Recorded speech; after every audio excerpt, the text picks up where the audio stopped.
Major gunfight took place last night between police and an armed civilian. One police officer was shot and killed. This took place around the 7:30 p.m. mark at the corner of Union Drive East and Obsidian. Now, police still aren't releasing any names involved here, but let's just know that the armed civilian was shot and killed by another police officer. This took place right at the viewpoint of the river there at East Union Drive. Police are still questioning why the suspect, who is now deceased, shot at them.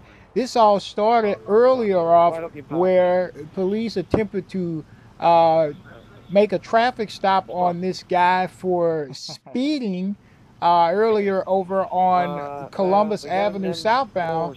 The suspect continued to ignore police officers' lights and sirens.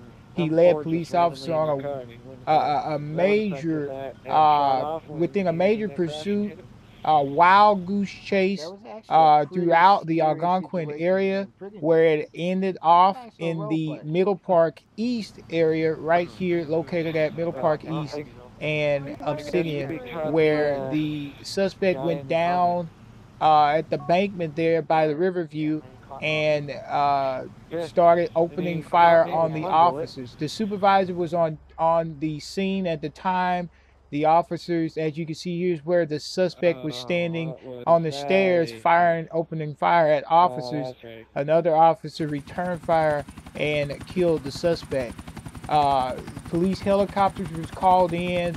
They were all on the scene. Police shut down this section of Middle Park East and went into further investigations. Further investigation on the whole situation. The officer, again, there was an officer that was shot and killed here at this location, and another officer returned fire at the suspect, which was shooting at police officers, which led a fatal bullet that killed the suspect also. No other parties were involved. It was just this suspect that was fleeing from police on a motorcycle. There was a report called in a little later on that the actual vehicle that the subject, as you seen earlier, which was the black Comet, was driving, was actually a stolen vehicle. The suspect was also pursued down by the embankment of Middle Park East, hiding out from officers when they later spotted him in the black Comet. Police say this started on a motorcycle and ended in the black Comet. They don't know if the guy hijacked the Comet from a passerby on Union Drive East, but let's just be thankful that there were no other officers killed or injured, or even civilians in that case. Reporting here at Union Drive East, this has been your news at 9.